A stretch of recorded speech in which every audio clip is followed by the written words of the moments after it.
tem sido bom.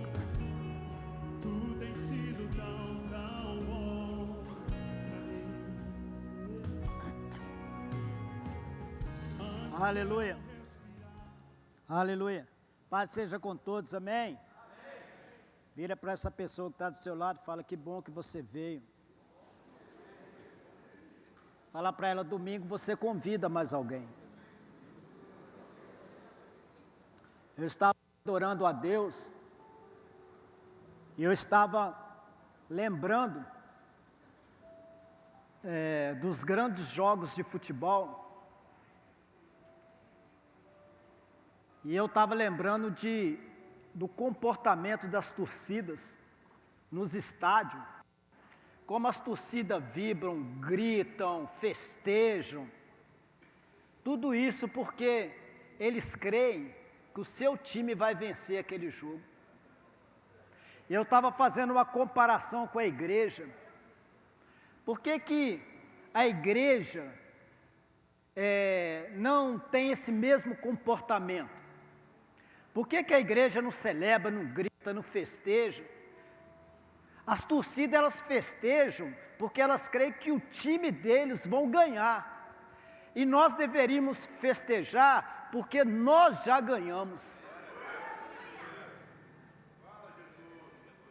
E eu estava lembrando, em setembro do ano passado, quando eu estive à África, e aquele povo tão sofrido, aquele povo que passa tanta necessidade, mas quando eles chegam na casa de Deus,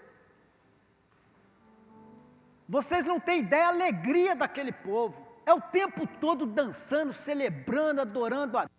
É o tempo todo.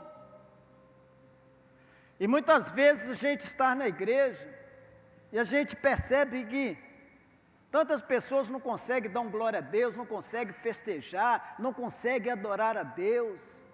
Por quê? Eu sempre digo que lugar de silêncio é em velório. Na casa de Deus é lugar de muito barulho.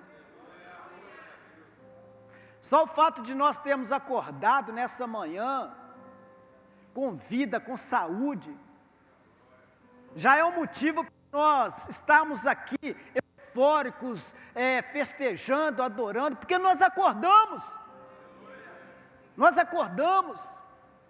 Né? Como o pastor Dudu disse aqui, nós temos a nossa casa, nós temos a nossa família, né? Muitos têm seus carros. Então, por que a gente não faz como as torcidas de futebol? Por que quando nós estamos na casa de Deus, a gente não festeja? Né? Por que a gente não faz desse ambiente um lugar de festa, um lugar de alegria, onde você pula, onde você grita, onde você exalta o nome do Senhor, glorifica, dá glória, dá aleluia? Deveria ser assim, né? Porque quem está alegre se manifesta, querido.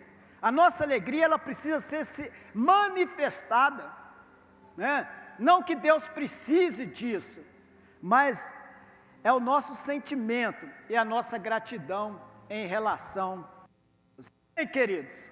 Amém?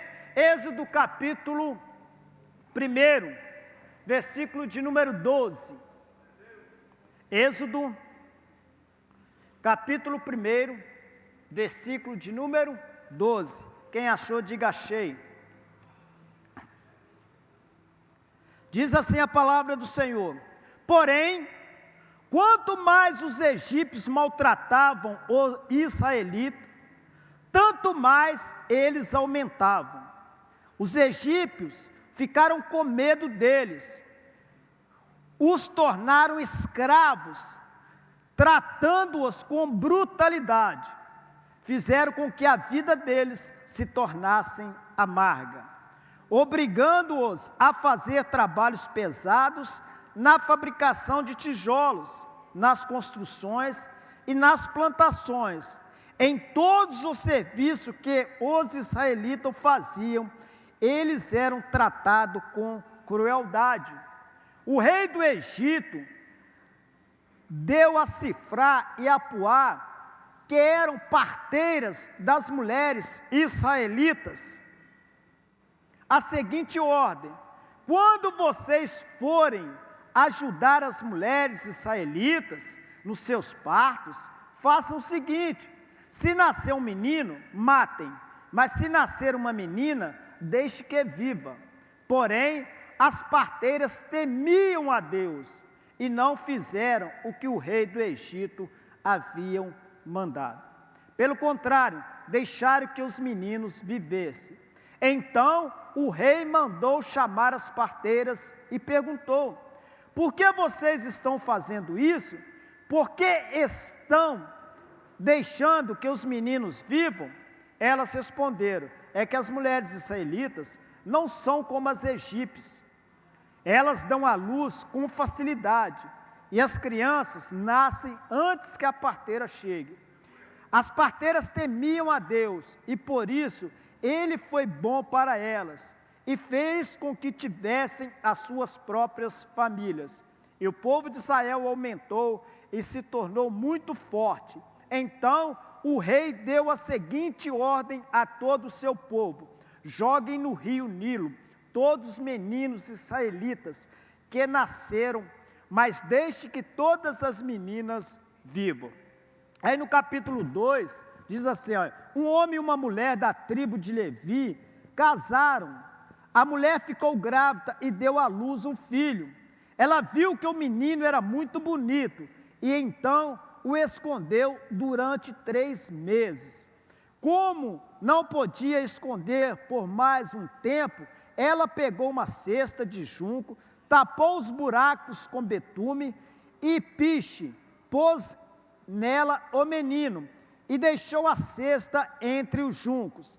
Na beira do rio, a irmã do menino ficou de longe para ver o que ia acontecer com ele.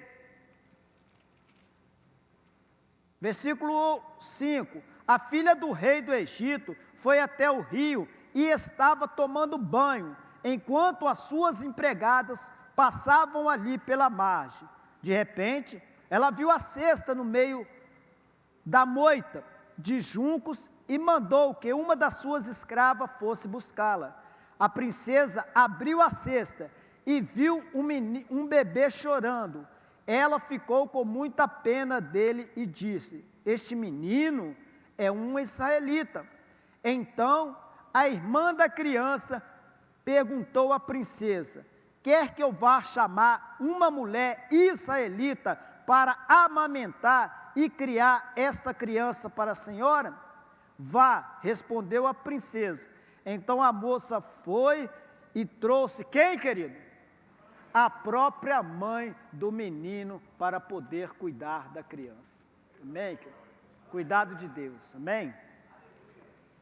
Então o tema que nós escolhemos é os desafios do crescimento. Para que você entenda essa história, nós sabemos que José, ele foi vendido para o Egito pelos seus irmãos. E José, ele teve que enfrentar alguns desafios. Por quê? Porque havia um propósito de Deus na vida de José. E a Bíblia diz que José, ele foi vendido para o Egito. José, ele foi trabalhar na casa de Potifar. Depois José, ele foi preso. Mas acontece que a história diz que José, ele começou a revelar alguns sonhos. E dentre esses sonhos, José revela o sonho de Faraó. E com isso José, ele ganha graça aos olhos de Faraó. E Faraó nomeia José como governador do Egito. E os tempos passaram. E o povo de Israel começou a crescer no Egito. O povo de Israel começou, crescer de uma forma extraordinária. Só que quando José, ele estava vivo, José, ele concedia ao povo de Israel. Por quê? Porque José era querido de Faraó, era governador do Egito. Mas só que acontece que chegou um tempo que José, ele faleceu.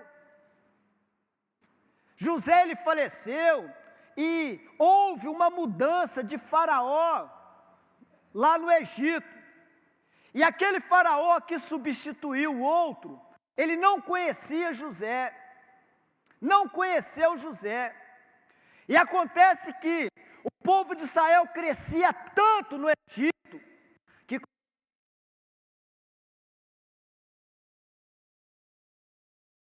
crescimento do povo de Israel. E Faraó começa a planejar algumas estratégias para quê? Paralisar o povo.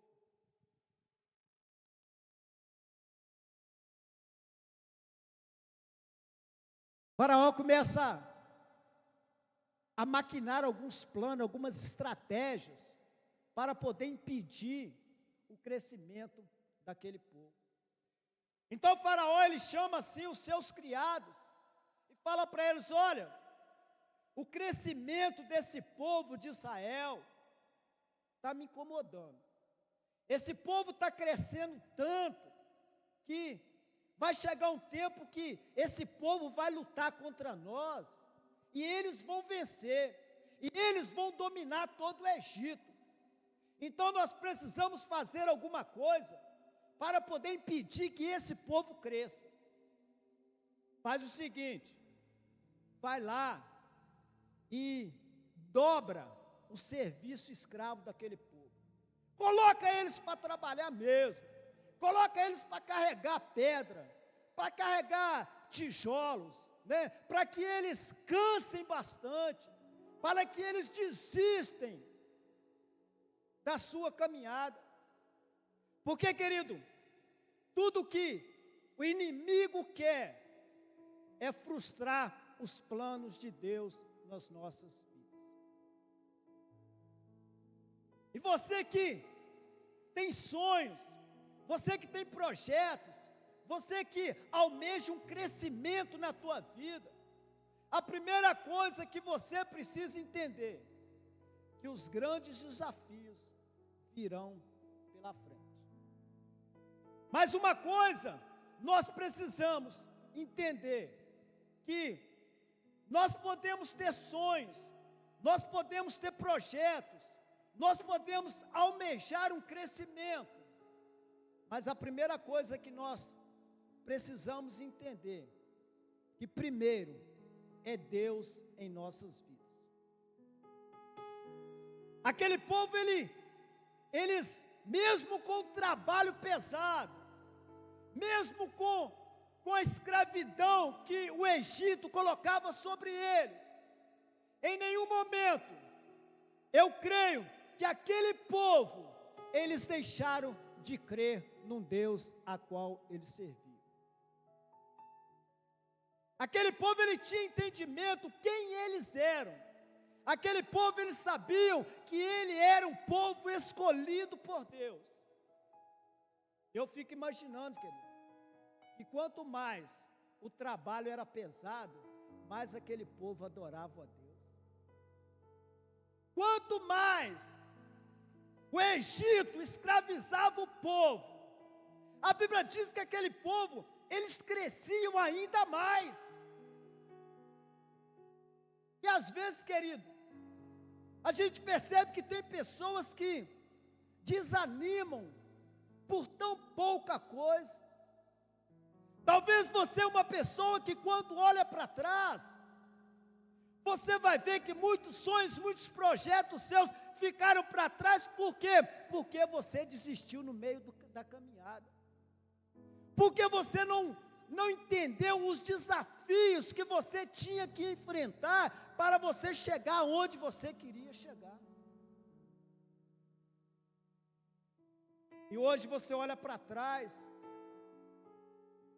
você pensa: poxa, eu poderia ter feito aquilo, eu poderia ter chegado naquele lugar, eu poderia ter conquistado isso, ter conquistado aquilo. mas eu desisti. Eu desisti no primeiro desafio que veio pela frente. Porque muitas vezes, querido, o que acontece é que muitas pessoas se preocupam tanto com seus propósitos, se preocupam tanto em conquistar, se preocupam tanto com seus sonhos, que esquecem de Deus. Mateus 6,33 diz que buscar em primeiro lugar o reino de Deus e a sua justiça, e as demais coisas vos serão acrescentadas. Nós não podemos permitir que os nossos sonhos, que os nossos projetos ocupem o lugar de Deus na nossa vida. Tem pessoas que lutam tanto pelos seus objetivos, que não tem tempo para poder cuidar das coisas de Deus. Tem pessoas que estão tão ocupadas com as suas coisas, que não tem tempo para cuidar das coisas de Deus. Estão invertendo as coisas, querido. Primeiro nós devemos cuidar das coisas de Deus, porque das nossas coisas Deus, Ele está cuidando.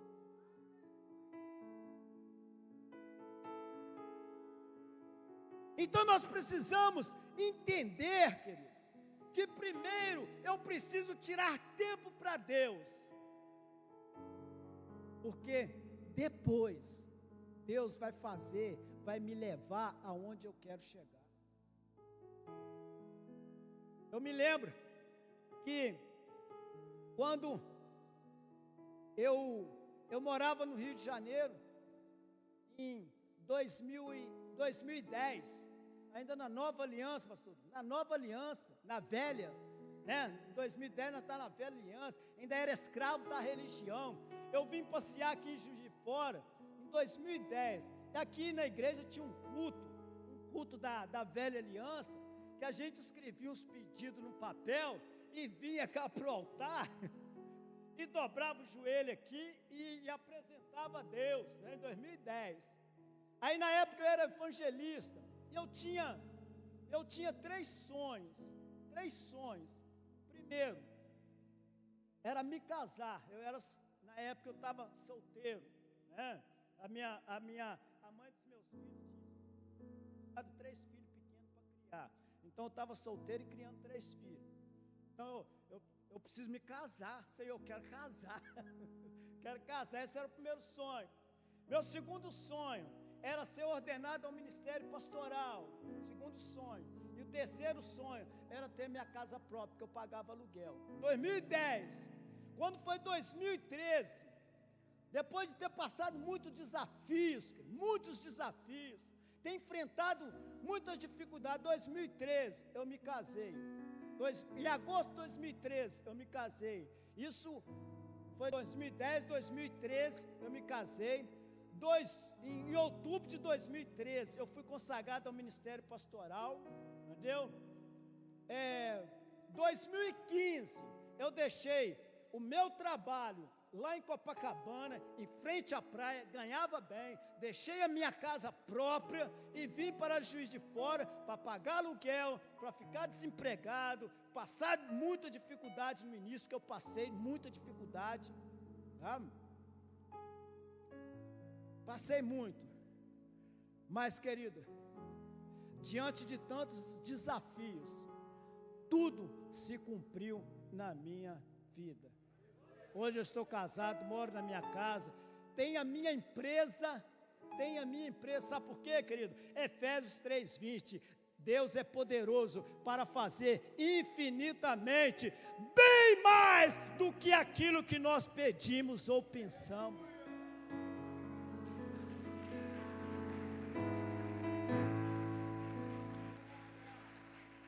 Talvez, querido, o que você pensa, talvez o que você almeja, talvez o que você sonha, Deus tem muito mais para fazer na tua vida do que esse sonho que você tem.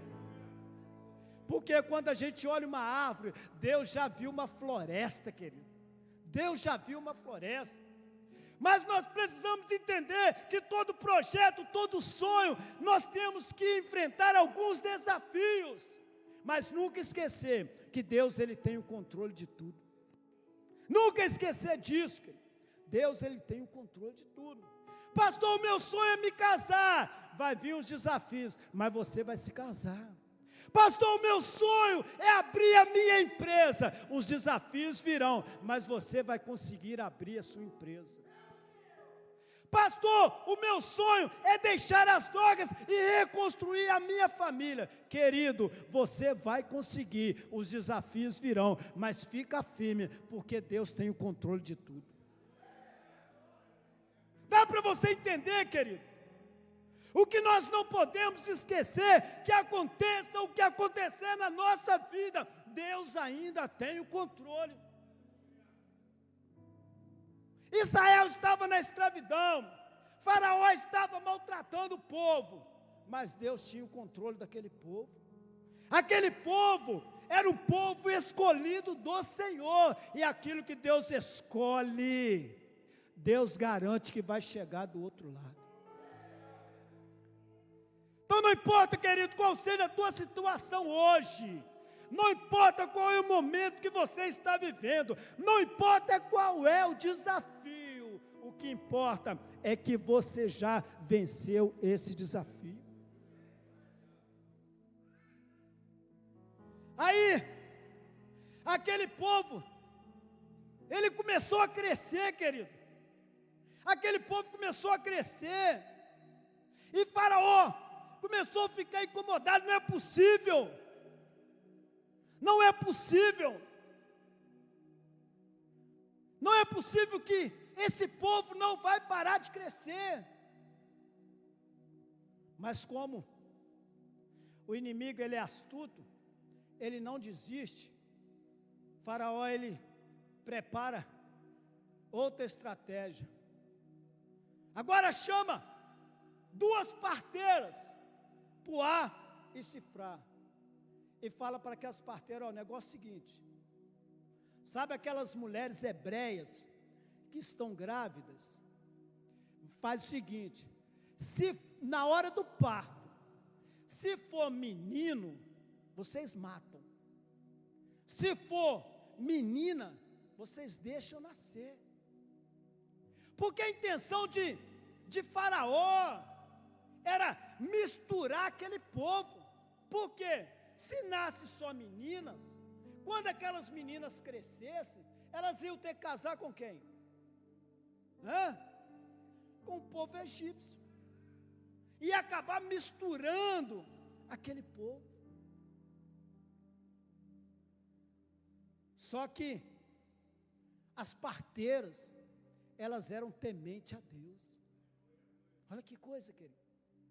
Aquelas parteiras hebreias, aquelas parteiras egípcias, elas eram tementes a Deus, e elas não fizeram aquilo que Faraó mandou, elas não obedeceram a ordem de Faraó. Olha, querido, aquelas mulheres, elas colocaram a vida delas em risco. Aquelas mulheres, elas poderiam ter sido mortas ao desobedecer a voz de Faraó. Mas quando Deus tem o controle, querido, Ele usa até quem não é seu, para poder cumprir o propósito naqueles que são seus. Dá para você entender, querido? Ei, entenda isso. Se existe o propósito de Deus na tua vida, querido, não se importa, porque Deus, Ele vai usar pessoas de fora para poder te ajudar o propósito se cumprir na tua vida. Não importa. Aí Faraó manda chamar aquelas parteiras e falou: olha, o que aconteceu? Vocês descumpriram a minha ordem. E elas disseram: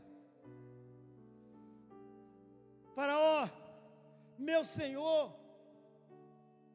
as mulheres hebreias, elas não são como as mulheres egípcias. Fala para o teu irmão, você não é como aquele povo que está lá fora.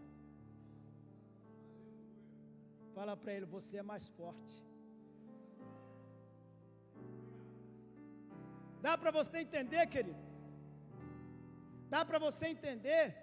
Ela diz, quando nós chegamos lá, aquelas mulheres já ganharam os nenéns, o menino já nasceu,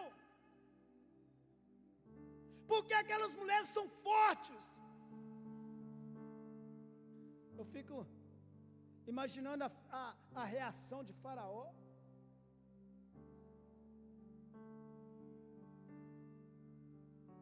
Mas aí, querido, como o inimigo ele nunca desistiu e nunca vai desistir de nós. Então faz o seguinte: matem todos os meninos. Matem todos os meninos. Porque esse, querido, é o objetivo do nosso inimigo.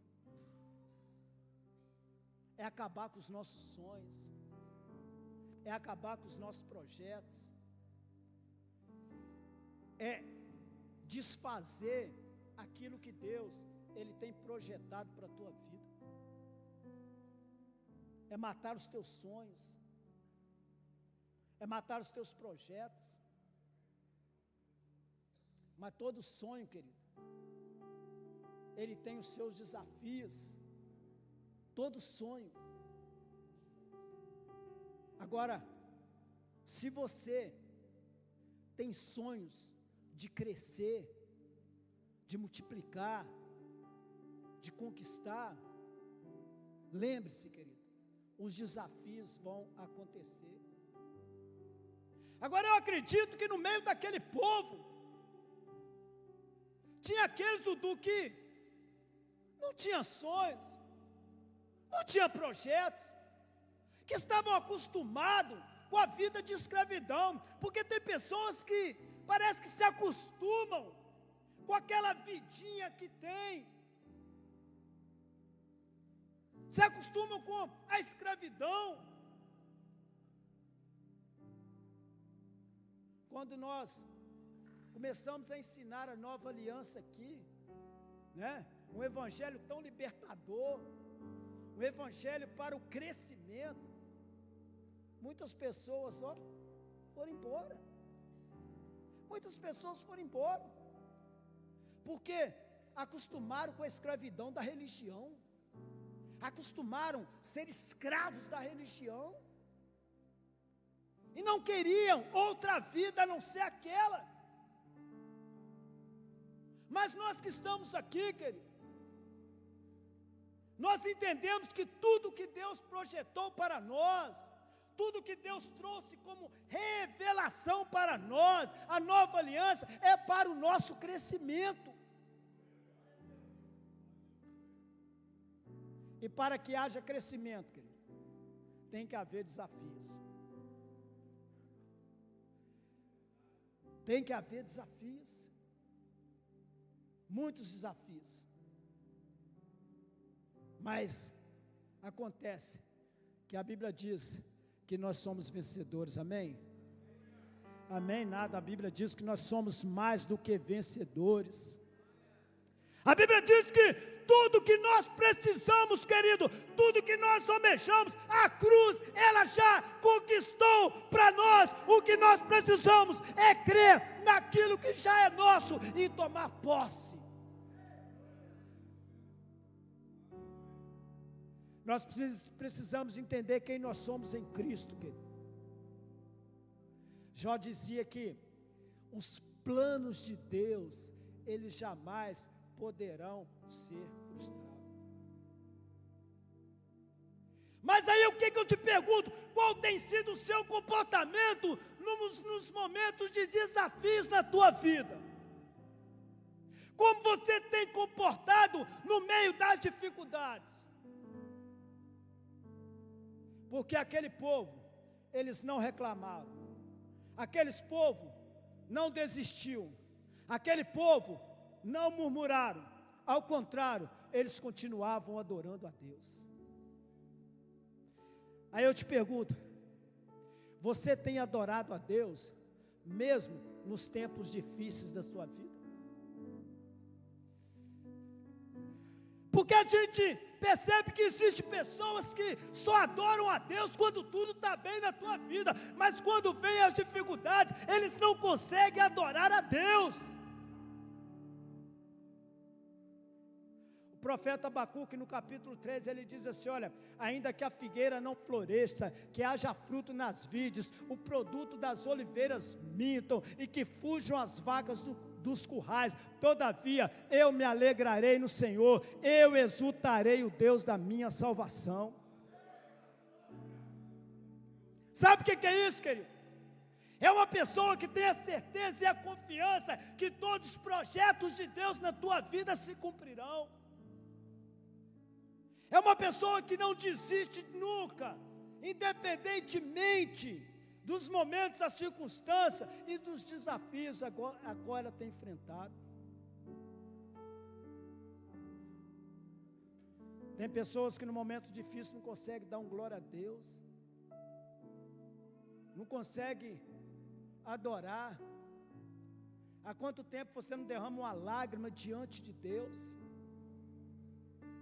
Sabe? Tem muitas pessoas que até culpam a Deus por aquilo que está vivendo. Tem pessoas que abandonam o seu chamado por causa dos desafios. Pastor, eu quero ser um grande líder na casa do Senhor. Você vai ser, querido.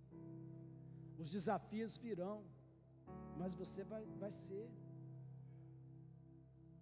Pastor, mas eu não consigo enxergar o caminho. Sabe por quê, querido? Porque você está cego. Sabe? Quando Jesus estava passando por um lugar, a Bíblia diz que tinha um cego à beira do caminho, ele começou a clamar. Sabe? Ele não reclamava, ele clamava. O problema seu é que você reclama ao invés de clamar, e os seus olhos não conseguem ser abertos para você ver a porta que já está aberta diante de você. Porque Deus já abriu todas as portas, mas você não consegue ver. Por quê? Porque você reclama mais do que clama. Você murmura mais do que adora. Não, querido. Ao invés de reclamar, clama. Deus não atende reclamação, Deus atende clamor. Sabe? Ao invés de você ficar murmurando, continue adorando a Deus, porque Ele ainda tem o controle de tudo, e você vai chegar aonde você quer chegar. Aquele povo não, aquele povo, ele, quanto mais difícil Faraó se tornava a vida deles, mais eles adoravam a Deus. A história diz que um casal, que assim como você, como eu, sonhava ter um filho, aquela mulher engravidou. Olha, querido, pensa bem, como é que pode uma pessoa sabendo que Faraó havia decretado que matasse todo menino,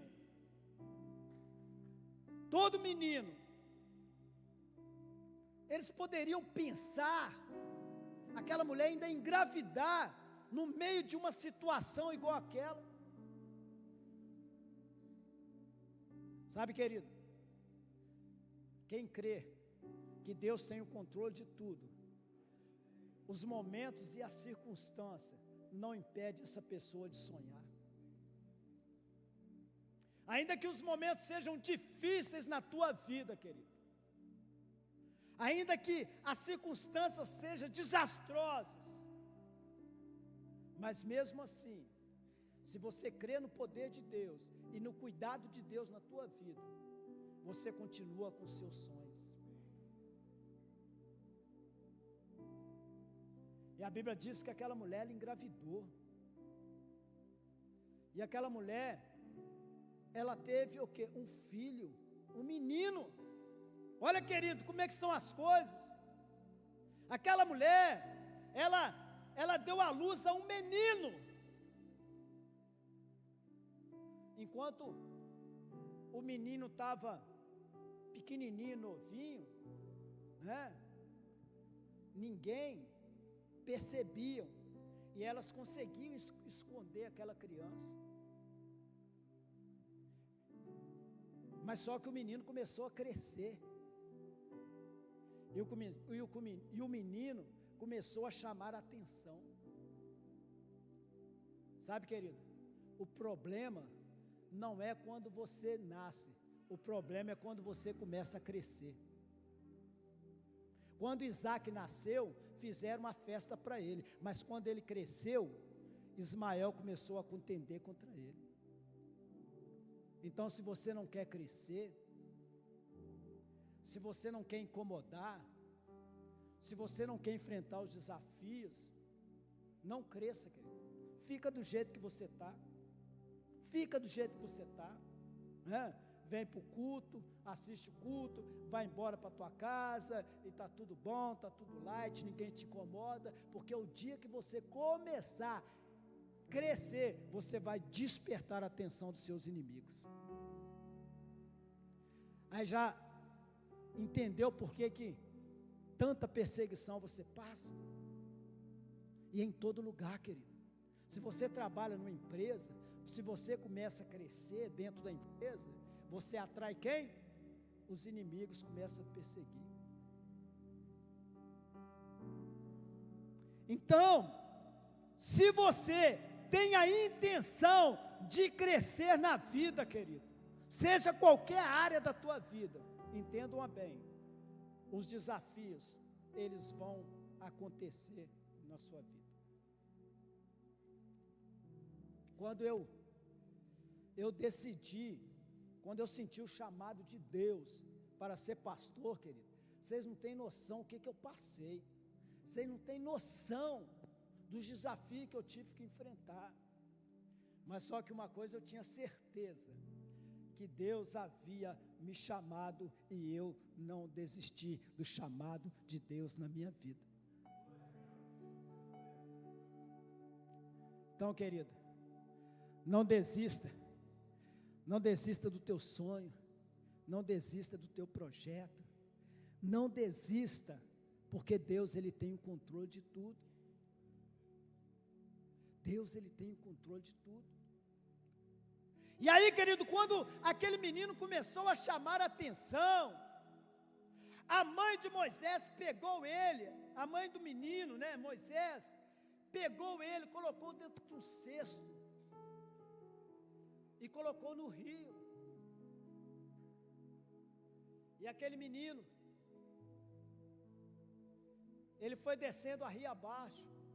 E a história diz que a filha de Faraó, mais as suas criadas, estavam à beira do rio. E a filha de Faraó, ela ouviu o choro do menino e mandou que pegasse aquele menino. E olha, querido, que no momento em que aquela mulher, a filha de Faraó, ela pegou o menino e ouviu o choro do menino, ela disse: esse menino é um dos hebreus. Mas como é que ela sabia? Como é que ela sabia? Como é que ela identificou aquele menino como menino hebreu? Sabe por quê, querido? Porque até o choro daquele menino era diferente dos meninos egípcios.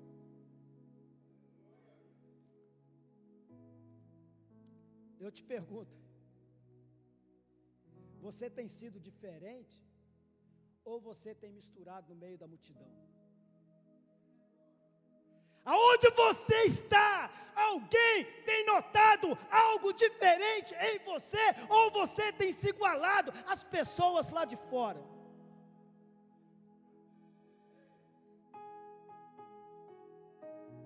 Como tem sido, querido? Como as pessoas têm olhado para você? Como tem sido o seu comportamento lá fora?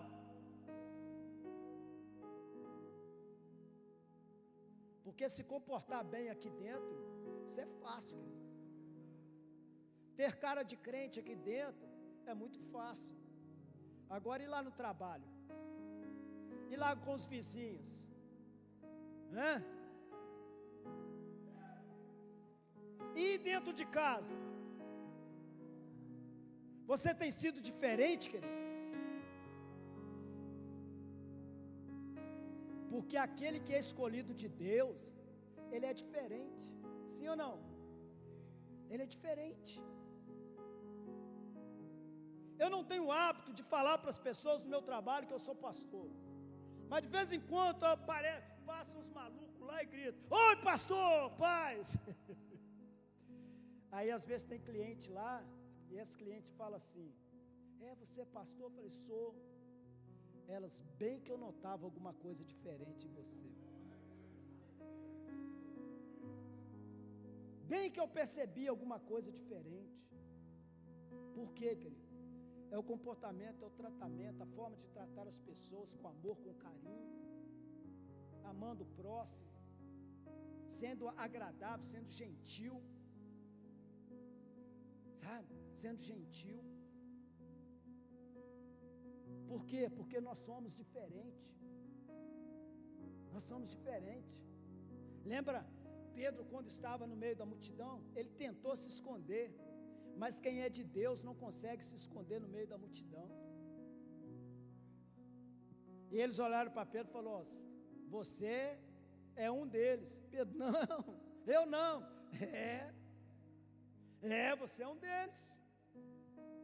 É assim que tem acontecido, querido. As pessoas têm olhado para você e têm notado algo diferente. As pessoas têm olhado para você e visto que você é diferente de outras pessoas. Eu lido com seres humanos, e lidar com seres humanos não é fácil. Então às vezes tem cliente que é soberbo, que é ignorante, né? E às vezes vem com grosseria para o meu lado, para cima de mim, e eu, na maior paz. Aí os meus companheiros das outras lojas falam assim: eu não sei como é que você aguenta, se fosse eu já tinha partido para a briga. Mas eu não, eu sou diferente. Sou diferente. Eu sou diferente. Nós somos diferentes, querido. E a filha de Faraó, ela percebeu na mesma hora. Esse menino, ele é diferente, o choro dele é diferente. Ele não é igual aos meninos egípcios, ele é diferente. Ele é diferente. Você é diferente, querido. Você é diferente. Porque você tem o Espírito Santo dentro de você. E o Espírito Santo é uma luz que brilha dentro de você. E o teu brilho vai sempre ofuscar os olhos daqueles que não é de Deus.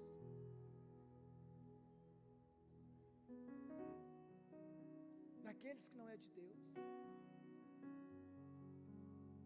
Quando eu comecei a namorar a minha esposa, eu enfrentei um grande desafio, que era a família dela. Eles não me aceitavam por nada.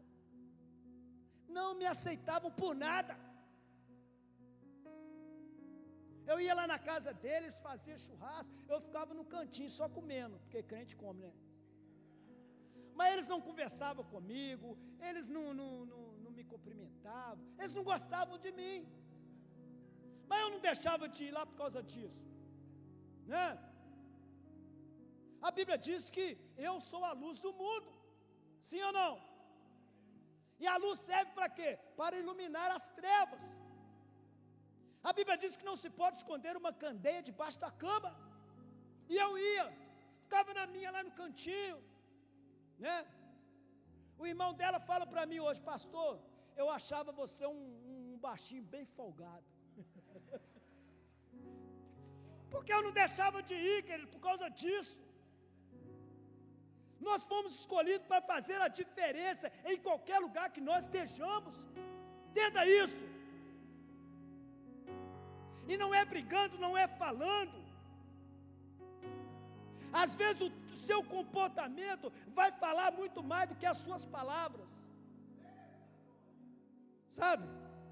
A forma como você se comporta, muitas vezes vai falar muito mais do que você abrir a tua boca. E eu ficava na minha, tranquilão, churrasco lá, ó, postava lá perto da churrasqueira e tome carne, refrigerante. E aí? Entendeu? E aí? Sabe, querido? Os tempos foram passando. Hoje, todos da família dela, o maior prazer é quando eu vou na casa deles.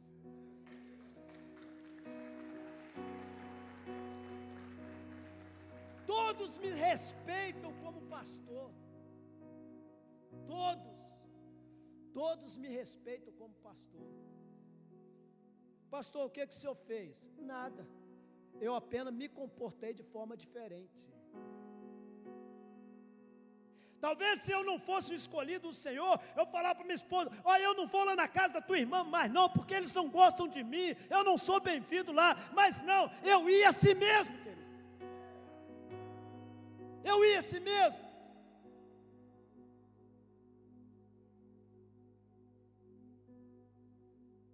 Tem uma parte da família que não serve o mesmo Deus que a gente serve.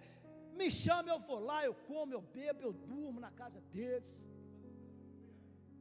Durmo. E como bastante. Se vocês não conhecem o baixinho que come muito, me convida para comer na sua casa.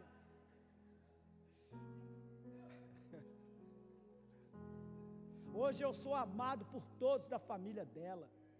Hoje eu sou bem-vindo na casa deles. Sabe? Sou bem-vindo. Por quê? Porque eu me comportei de forma diferente.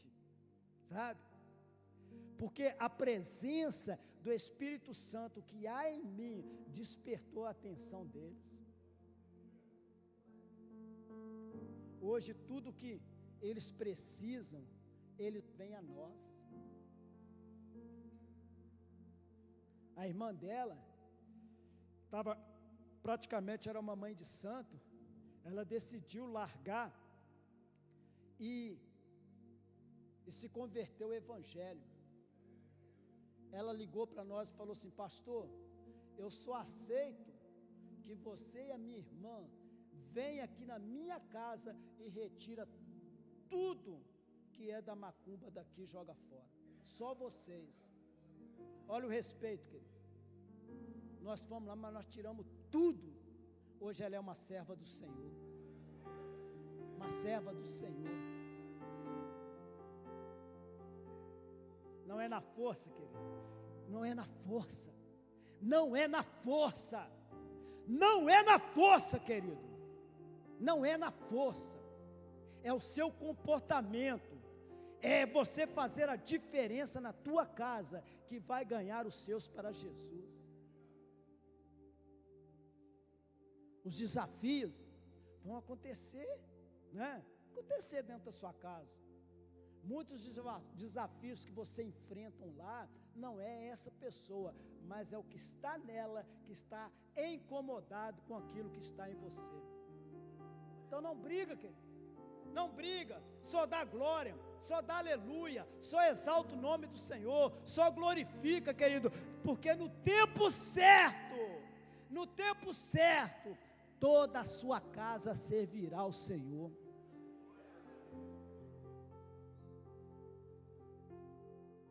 Aí a filha de Faraó fala assim com as suas servas, com as suas criadas: vai lá e pega uma das mulheres hebreias, para poder amamentar e cuidar desse menino.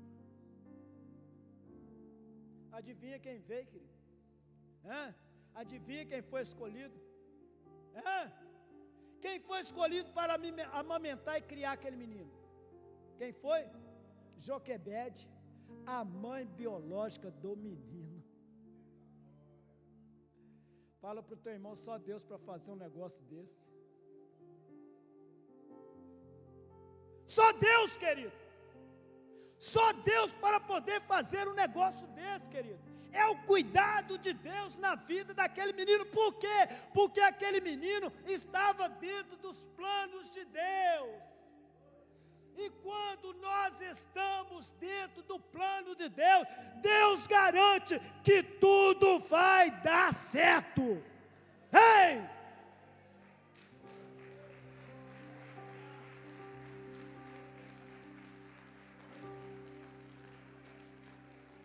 Vai dar certo, querido. Vai dar certo. Os desafios estão sendo grandes, vai dar certo. As tribulações vieram, vai dar certo. Veio o desemprego, não se preocupa, vai dar certo. Vai dar certo.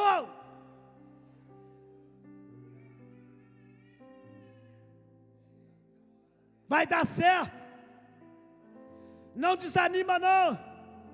Não desiste não. Está sendo pesado, vai dar certo. As lutas são grandes, vai dar certo. Os desafios são grandes, vai dar certo.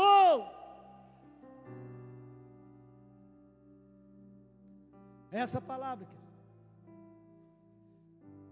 que Deus manda eu deixar para você.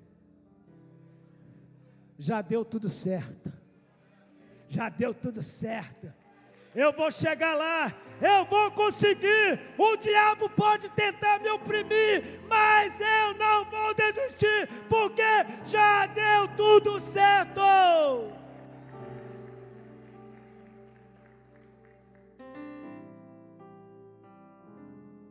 Amém, queridos?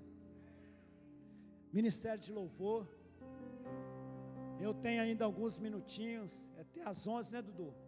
Até às 11. Pode terminar antes, né? Mas eu quero